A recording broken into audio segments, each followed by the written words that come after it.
Hello everyone, this is Nidhi and welcome to the Science Brain. Students, हमने शुरू कर रखी है कोऑर्डिनेशन कंपाउंड की सीरीज, जिसमें से हमने बहुत ज्यादा इंपॉर्टेंट टॉपिक्स कंप्लीट कर लिए हैं। अगर कोई चैनल में नया है तो प्लीज नीचे जो रेड कलर का सब्सक्राइब बटन है उसको हिट कर दीजिए। नेक्स्ट आपको जो बेल आइकन दिखाई दे रहा है उसको भी हिट कर दीजिए, तभी आपको सभी मेरे चैनल के नोटिफिकेशन मिलेंगे। एंड जिसने पहले से सब्सक्राइब कर रखा है तो और पहले वाले वीडियोस नहीं देखे हैं तो प्लीज प्लेलिस्ट में जाके चेक करें, आपको कोऑर्डिनेशन कंपाउंड की सारी प्लेलिस्ट तैयार मिलेगी। आज हम जो पढ़ने वाले हैं स्टूडेंट्स, वो बहुत ही ज्यादा इंपॉर्टेंट है, क्योंकि एग्जाम में उससे बहुत ज्यादा क्वेश्चन पूछे जाते हैं और बहुत ज्यादा इंपॉर्टेंट है, इसलिए ध्यान से देखिएगा। और टुडेज टॉपिक इज आइसोमेरिज्म। तो हम पढ़ रहे हैं coordination compound. Coordination compound and coordination compound में हम लोग पढ़ रहे हैं isomerism.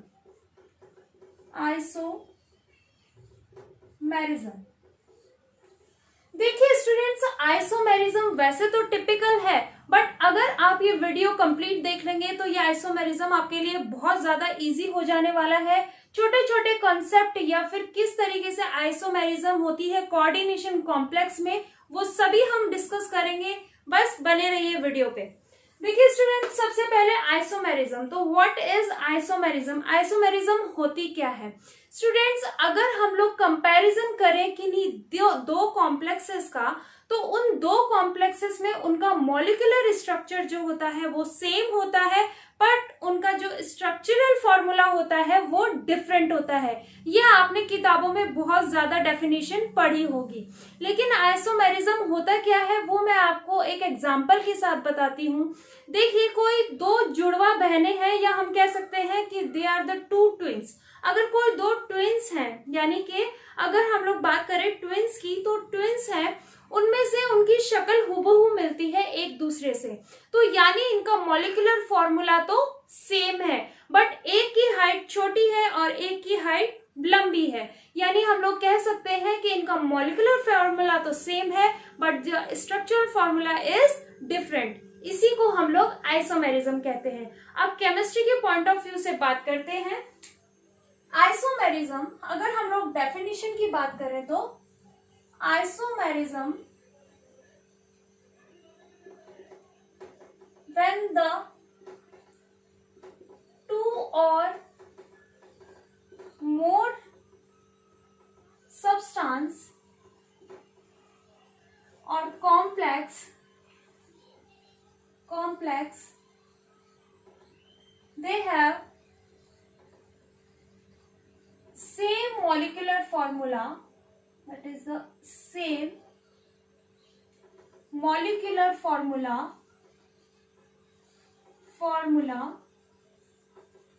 but different structural formula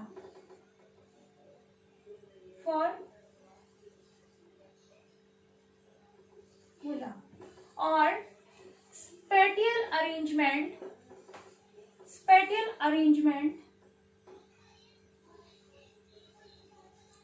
is also different. Okay, is called isomerism. तो आइसोमेरिज्म में हम लोग कह सकते हैं कि इन आइसोमेरिज्म में मॉलिक्यूलर फॉर्मूला सेम होता है, but the structural and the spatial arrangement of the given complex का वो क्या होता है, डिफरेंट होता है। अगर हम लोग आइसोमेरिज्म की बात करें तो आइसोमेरिज्म में क्यों ये दर्शाते हैं कि दो कंपाउंड जो है आपस में डिफरेंट है, यानी मॉलिक्यूलर फॉर्मूला सेम है, बट फिर भी इनका जो स्ट्रक्चरल फॉर्मूला है, स्पेटियल फॉर्मूला है, वो डिफरेंट है। तो स्पेटियल फॉर्मूला दो तरीके से डिफरेंट हो सकता है, कि या तो उनका स्ट्रक्चर डिफरेंट हो, यानी स्ट्रक्चरल में वो दोनों ही एक दूसरे से डिफरेंट हो, या फिर उनका ओरिएंटेशन जो है वो डिफरेंट हो। तो इसके लिए हम लोग सबसे पहले आइसोमेरिज्म जो होते हैं वो भी दो तरह के होते हैं। तो स्टूडेंट्स देखिए, isomerism are also of two types. Types. Okay, ये भी दो टाइप के होते हैं, जिनमें से पहला जो टाइप होता है वो होता है structural isomerism and stereo isomerism. Okay students, stereo isomerism जो होते हैं वो दो टाइप के होते हैं, that is geometrical isomerism and optical isomerism.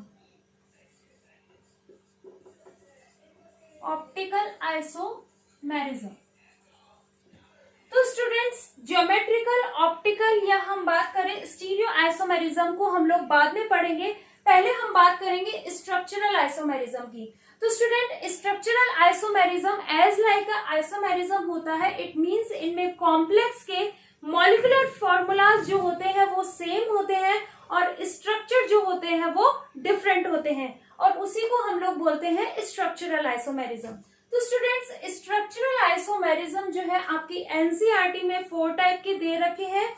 बाकी कुछ रेफरेंस किताब में ये 5 तरह के हैं, लेकिन कभी सिलेबस में 5वां टाइप का क्वेश्चन हमने देखा नहीं, इसलिए हम उसको नहीं पढ़ेंगे, क्योंकि ना तो आपके एडवांस आईआईटी जेईई मेंस कभी एग्जाम में ये क्वेश्चन आया है और ना ही आपके बोर्ड एग्जाम में उसमें से कोई क्वेश्चन आया है। इसलिए हम लोग केवल 4 टाइप के ही स्ट्रक्चरल आइसोमेरिज्म देखेंगे। और वो 4 टाइप के आइसोमेरिज्म कौन कौन से होते हैं देखिए।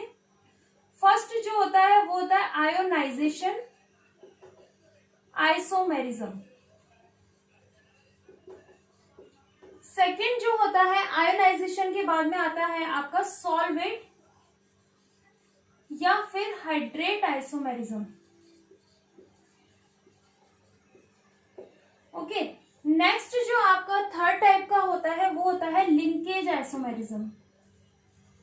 Linkage isomerism. एंड जो लास्ट जो फोर्थ होता है वो होता है आपका कोऑर्डिनेशन आइसोमेरिज्म। ओके स्टूडेंट्स, और फिफ्थ टाइप का जो होता है वो होता है पॉलीमराइजेशन। तो इसकी स्टडी हम लोग नहीं करेंगे, हम लोग केवल 4 की स्टडी करेंगे, और ये बहुत ज्यादा इंपॉर्टेंट है, इन्हीं से क्वेश्चन आता है, तो ध्यान से देखिए। स्टार्ट करते हैं आयोनाइजेशन आइसोमेरिज्म। स्टार्ट करते हैं आयोनाइजेशन आइसोमेरिज्म से। स्टूडेंट्स, आयोनाइजेशन जो आइसोमेरिज्म है, आइसोमेरिज्म में स्ट्रक्चरल आइसोमेरिज्म और स्टीरियो आइसोमेरिज्म पढ़ने के बाद में, उनको डिफरेंशिएट करने के बाद में हम लोग पढ़ रहे हैं सबसे पहले स्ट्रक्चरल आइसोमेरिज्म। स्ट्रक्चरल आइसोमेरिज्म में हम लोग सबसे पहले एग्जांपल लेते हैं आयोनाइजेशन आइसोमेरिज्म का। स्ट्रक्चरल आइसोमेरिज्म और स्ट्रक्चरल आइसोमेरिज्म में सबसे पहले पढ़ते हैं आयोनाइजेशन आइसोमेरिज्म। तो जैसे कि आयोनाइजेशन आइसोमेरिज्म है, अपने नाम से ही पता चल रहा है कि इस कॉम्प्लेक्स कंपाउंड में कहीं आयंस का कोई बहुत बड़ा रोल है। तो देखिए, आयोनाइजेशन आइसोमेरिज्म क्या होता है स्टूडेंट्स, सबसे पहले इसकी डेफिनेशन देखते हैं। तो ionisation isomerism in which the compounds give different form of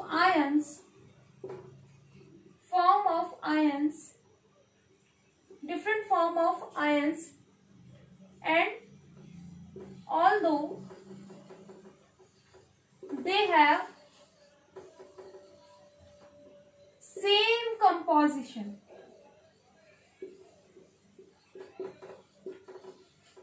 okay, is known as ionization isomerism। तो ध्यान से सुनिएगा, आयोनाइजेशन आइसोमेरिज्म वो आइसोमेरिज्म होती है, सबसे पहले आपको ये क्लियर हो गया कि आइसोमेरिज्म क्या होती है। आइसोमेरिज्म का मतलब होता है कि उनका मॉलिक्यूलर फॉर्मूला तो सेम होता है, but structural formula is different. तो यहाँ पर आयोनाइजेशन आइसोमेरिज्म है, यानी कि आयंस के कारण जो आइसोमेरिज्म हो रही है उसको हम लोग आयोनाइजेशन आइसोमेरिज्म कहते हैं। तो स्टूडेंट्स, आयन के कारण आइसोमेरिज्म अगर हम लोग एग्जांपल लेते हैं तो देखिए Pt NH3 का होल 5 OH नेगेटिव OH 1 होएगा OH and SO4। Okay, next Pt NH3 का होल 5 SO4 और OH। ये दो कॉम्प्लेक्स कंपाउंड्स हैं, इन दोनों में आपको बतानी है क्या आयोनाइजेशन आइसोमेरिज्म है कि नहीं है। अगर हम लोग डेफिनेशन की बात करें तो देखिए इन दोनों का मॉलिक्यूलर फॉर्मूला सेम है कि नहीं, सबसे पहले हमको ये देखना है। तो मॉलिक्यूलर फॉर्मूला सेम है कि नहीं, देखिए यहाँ पर प्लेटिनम है, दैट इज प्लेटिनम। इधर क्या है NH3, इधर भी NH3, कितने है 5 है। ओके, यहाँ पर OH है, यहाँ पर SO4 है, तो यहाँ OH है तो यहाँ पे भी OH है, यहाँ SO4 है तो यहाँ पे भी SO4 है। बट इनका जो मॉलिक्यूलर फॉर्मूला है वो सेम है, but the structural formula is different, क्योंकि एक बार OH जो है वो स्क्वायर ब्रैकेट यानी स्क्वायर एंटिटी के अंदर है और एक बार OH स्क्वायर एंटिटी के बाहर है। तो यानी यहाँ पर आयन के कारण हम लोग कुछ डिफरेंशिएट देख पा रहे हैं, कुछ डिफरेंस देख पा रहे हैं, या फिर इसकी दूसरी डेफिनेशन या फिर दूसरे टाइप की डेफिनेशन की तरफ चले तो इसमें लिख रखा है कि the compounds give different form of ions. तो स्टूडेंट्स, आपको पता होना चाहिए कि ये जो कोऑर्डिनेशन एंटिटी है इसको हम लोग बोलते हैं कॉम्प्लेक्स, और जो इसके बाहर की तरफ आते हैं ये कहलाते हैं आयंस। ओके, तो अगर हम लोग इनको पानी के अंदर डालेंगे यानी इनका सॉल्यूशन डालेंगे तो ये हमको एक बार सल्फेट आयन देगा और एक बार हाइड्रोक्सिल आयन देगा, यानी कि यहाँ पर आयंस जो है वो हमको अलग अलग मिल रहे हैं सेम कंपोजिशन के अंदर भी। तो आयंस डिफरेंस होने के कारण इसमें आयोनाइजेशन आइसोमेरिज्म होती है। अगर हम लोग एक और एग्जांपल की बात करें तो CO NH3 का होल 5 Cl Br। ओके, अब दूसरा एग्जांपल ले CO NH3 का होल 5 Br Cl। ओके, तो यहाँ पर देखिए दोनों का मॉलिक्यूलर फॉर्मूला सेम है, बट अगर आयंस की बात करें, मैंने कहा है अगर आयंस जो क्या होते हैं ब्रैकेट के जो बाहर होते हैं वो आयंस होते हैं, तो ये आयंस अगर इसको सॉल्यूशन के अंदर हम लोग डिसॉल्व करेंगे तो एक बार हमें ब्रोमीन आयन मिलेगा और एक बार हमें क्लोरीन आयन मिलेगा। तो इसका मतलब आपको ये देख लेना है कि ब्रैकेट के बाहर जो आयंस है वो डिफरेंट होने चाहिए। तो यहाँ पर 100% आयोनाइजेशन आइसोमेरिज्म होगी। यहाँ पर हम लोग ये कह सकते हैं कि ये आइसोमेरिज्म में मॉलिक्यूलर फॉर्मूला तो सेम है but the structural formula is different, तो इसको बोलते हैं आयोनाइजेशन आइसोमेरिज्म। नेक्स्ट बढ़ते हैं सॉल्वेट या फिर हाइड्रेट आइसोमेरिज्म। तो स्टूडेंट्स, नेक्स्ट आयोनाइजेशन आइसोमेरिज्म के बाद में आता है आपका स्ट्रक्चरल आइसोमेरिज्म में सेकेंड टाइप, जो कि है सॉल्वेट और हाइड्रेट आइसोमेरिज्म। तो आपने सॉल्वेट तो नहीं सुना होगा, लेकिन हाँ आपने हाइड्रेट जरूर सुना होगा। तो ये हाइड्रेट जो मॉलिक्यूल है ये आपको वाटर मॉलिक्यूल से मैच करता हुआ कुछ नजर आ रहा होगा। देखिए, जैसे कि मैंने आपको यहाँ पर दो एग्जांपल्स भी दिए हैं, इन एग्जांपल्स को डिस्कस करने से पहले सबसे पहले इस हाइड्रेट आइसोमेरिज्म की डेफिनेशन को डिस्कस करते हैं। देखिए, हाइड्रेट आइसोमेरिज्म क्या आइसोमेरिज्म, कौन सा आइसोमेरिज्म होता है, इन विच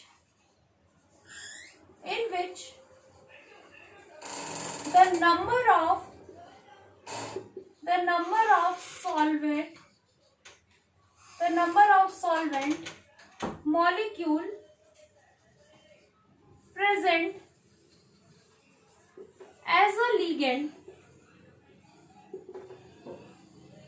is different is known as, या फिर लिख सकते हैं although have same composition। Okay students, तो हम बोल सकते हैं कि हाइड्रेट आइसोमेरिज्म वो आइसोमेरिज्म होता है जिसमें जो कि सॉल्वेंट मॉलिक्यूल है वो अगर लीगेंड की फॉर्म में है तो वो डिफरेंट फॉर्म दिखाता है। कुछ घुसा? नहीं घुसा? देखिए फिर से समझाते हैं। अगर आपको ये दो एग्जांपल्स दिए गए हैं, पहला कॉम्प्लेक्स ये वाला और दूसरा कॉम्प्लेक्स ये वाला, ठीक है, तो इन दोनों में आपको बतानी है आइसोमेरिज्म कौन सी, हाइड्रेट या सॉल्वेट आइसोमेरिज्म। तो सबसे पहले फर्स्ट एग्जांपल को देखिए बड़े ध्यान से, जूम करके। ओके, तो अगर आप लोग इसको देखेंगे तो देखिए फर्स्ट कॉम्प्लेक्स में आपको ये जो है, ये सेंट्रल मेटल एटम है, ये लीगेंड जो है तीन तरह के आपको दिखाई दे रहे हैं। तो ध्यान से सुनिएगा स्टूडेंट्स, अगर H2O मॉलिक्यूल जो है, H2O मॉलिक्यूल जो है वो अगर कोऑर्डिनेशन एंटिटी के अंदर प्रेजेंट है तो वो लीगेंड की तरह बिहेव करेगा। यानी हम लोग एक चीज को अच्छे से एक्सप्लेन करते हैं कि H2O जो होता है वो दो तरह की प्रॉपर्टी शो करता है। किसके अंदर? कोऑर्डिनेशन कॉम्प्लेक्स के अंदर।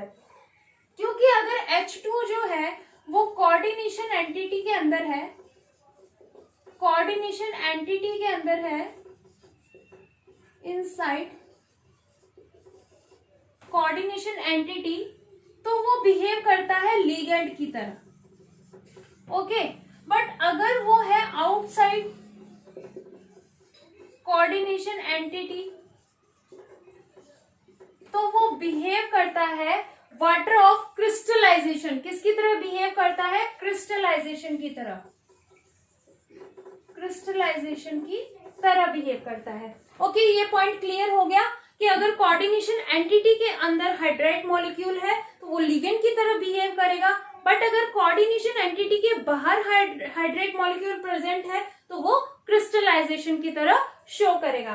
तो अब यहाँ हमारे पास दो कॉम्प्लेक्सेस है जिनमें से हाइड्रोजन या फिर वाटर जो मॉलिक्यूल है वो कोऑर्डिनेशन एंटिटी के अंदर है, तो वो किस तरह का बिहेव कर रहा है? लिगेंड की तरह बिहेव कर रहा है। बट यहाँ पर देखिए इस कॉम्प्लेक्स के अंदर जो हाइड्रेट मॉलिक्यूल है वो हाइड्रेट मॉलिक्यूल एंटिटी के बाहर है, तो यहाँ पर किसकी तरह बिहेव कर रहा है? क्रिस्टलाइजेशन की तरह बिहेव कर रहा है। यानी यहाँ पर मॉलिक्यूलर फॉर्मूला तो सेम है बट स्पेटियल अरेंजमेंट इनका डिफरेंट है।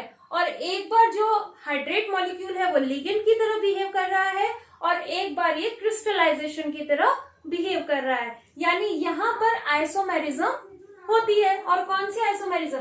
Hydrate isomerism. ठीक है, नेक्स्ट एग्जांपल देखिए। इस एग्जांपल में कोबाल्ट जो है वो सेंट्रल मेटल एटम है, that is the central metal atom. Cl ligand है, अमीन लिगेंड है एंड एक्वा या फिर हम लोग कह सकते हैं हाइड्रेट मॉलिक्यूल भी लिगेंड है। क्यों? क्योंकि ये कॉम्प्लेक्स के अंदर है, कोऑर्डिनेशन एंटिटी के अंदर है। ओके, नेक्स्ट जो है आपका वो देखिए कॉम्प्लेक्स के अंदर कोई भी एक्वा कंपाउंड, एक्वा लिगेंड नहीं प्रेजेंट है, हाइड्रेट मॉलिक्यूल नहीं प्रेजेंट है, वो कहाँ है? बाहर है। तो यहाँ पर क्या शो कर रहा है? क्रिस्टलाइजेशन और यहाँ पर लिगेंड। तो इन दोनों कॉम्प्लेक्सेस में कौन सी आइसोमेरिज्म शो हो रही है? दैट इज द सॉल्वेट और हाइड्रेट आइसोमेरिज्म।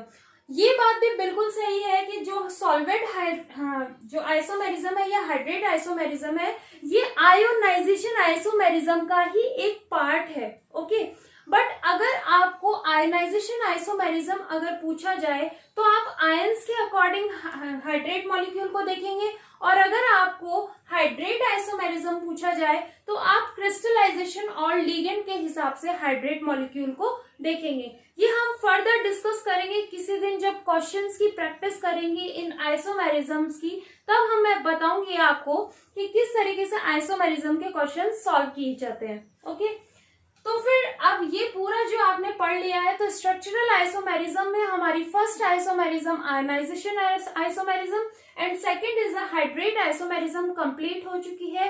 नेक्स्ट जो है वो बहुत ज्यादा इंपॉर्टेंट है, तो थर्ड पढ़ते हैं लिगेंड आइसोमेरिज्म या फिर एम्बिडेंटेड लिगेंड आइसोमेरिज्म भी उसको बोला जाता है, लिंकेज आइसोमेरिज्म भी उसको बोला जाता है। चलिए स्टार्ट करते हैं।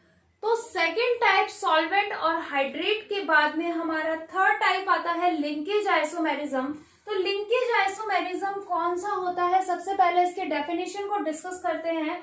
Linkage isomerism are those isomerism in which the compound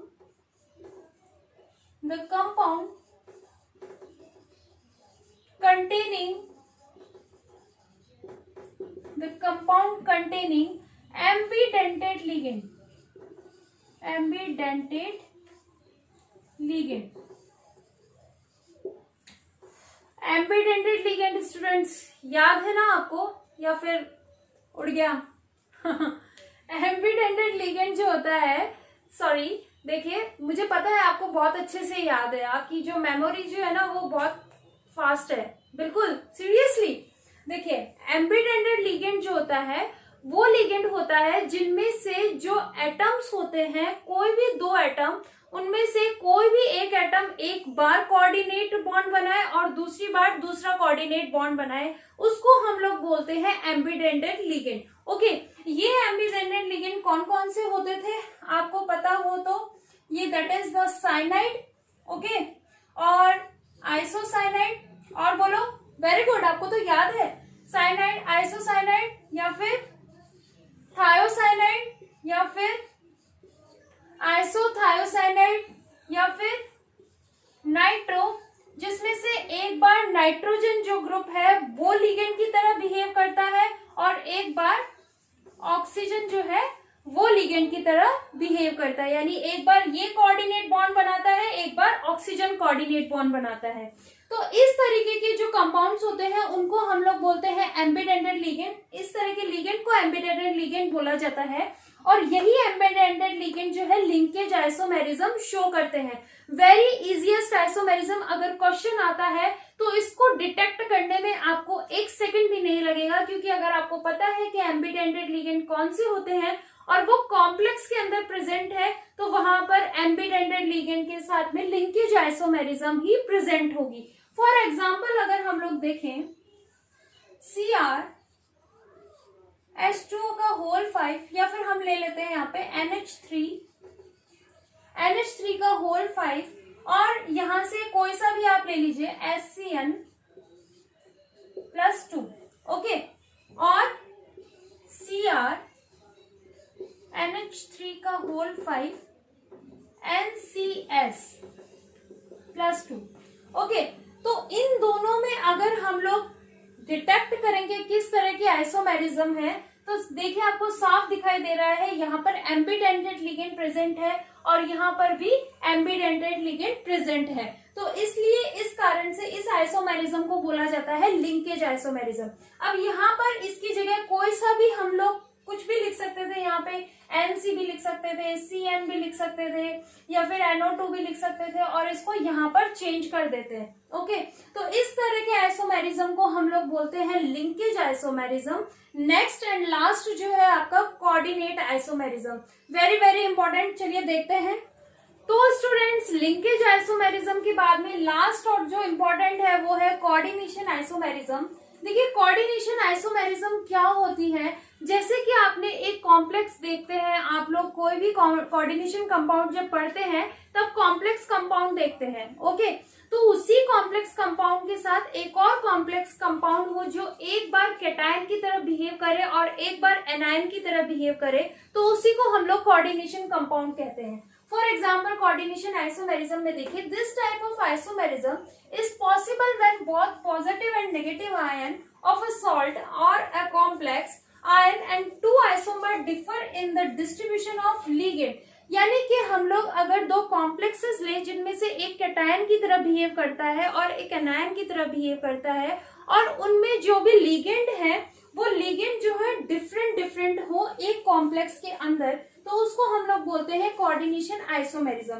for example हम लोग लेते हैं एक ये एग्जाम्पल और एक ये एग्जाम्पल। देखिए दो तरह के कॉम्प्लेक्सेस यहाँ पर प्रेजेंट है, जहां पर सेंट्रल मेटल एटम जो है एक बार कोबाल्ट है और एक बार क्रोमियम है, ओके। यहाँ पर लिगेंड एक बार NH3 का होल 6 है और एक बार CN6 है। अब देखिए यहाँ पे इस कॉम्प्लेक्स को देखिए, इस लिगेंड के साथ सेंट्रल मेटल एटम को हमने चेंज किया है, दैट इज क्रोमियम को लगा दिया, और CN के लिगेंड के साथ हमने कोबाल्ट लगा दिया। ऐसे ही हम लोग एक और एग्जांपल ले सकते हैं, जैसे कि क्रोमियम अगर इथाइलिन डायअमीन ले ले और यहाँ पर कोबाल्ट, हम लोग कुछ भी ले सकते हैं, लाइक CN6 ले लेते हैं, ओके। तो नेक्स्ट जब इसका हम लोग करेंगे तो चेंज कर देंगे, Cr के साथ मैं Cl लगा दूं और इधर CO के साथ में इथाइलिन डायमीन लगा दूं, तो इस तरह के कॉम्प्लेक्सेस में जब लिगेंड या फिर सेंट्रल मेटल एटम की अदला बदली होती है तो इस तरह के आइसोमेरिज्म को बोला जाता है कोऑर्डिनेशन आइसोमेरिज्म। तो स्टूडेंट्स, आज हमने पढ़ी स्ट्रक्चरल आइसोमेरिज्म, जिसमें से फर्स्ट आयोनाइजेशन आइसोमेरिज्म, सेकंड जो है हमने पढ़ा हाइड्रेट या सॉल्वेट आइसोमेरिज्म, थर्ड हमने पढ़ा लिंकेज आइसोमेरिज्म जिसमें कि एम्बिडेंटेड लिगेंड जरूरी होते हैं, और फोर्थ हमने पढ़ा कोऑर्डिनेशन आइसोमेरिज्म। नेक्स्ट क्लास में हम लोग पढ़ेंगे स्टीरियो आइसोमेरिज्म, जो कि ओरिएंटेशन की वजह से होता है। इसके दो टाइप होते हैं, ज्योमेट्रिकल और ऑप्टिकल आइसोमेरिज्म। तो उस क्लास के लिए सबसे पहले आपको क्या करना पड़ेगा, सब्सक्राइब बटन दबाना पड़ेगा और बेल आइकन को हिट करना पड़ेगा। लेकिन अगर ये वीडियो अच्छी लगी है तो please hit the like button and bye bye.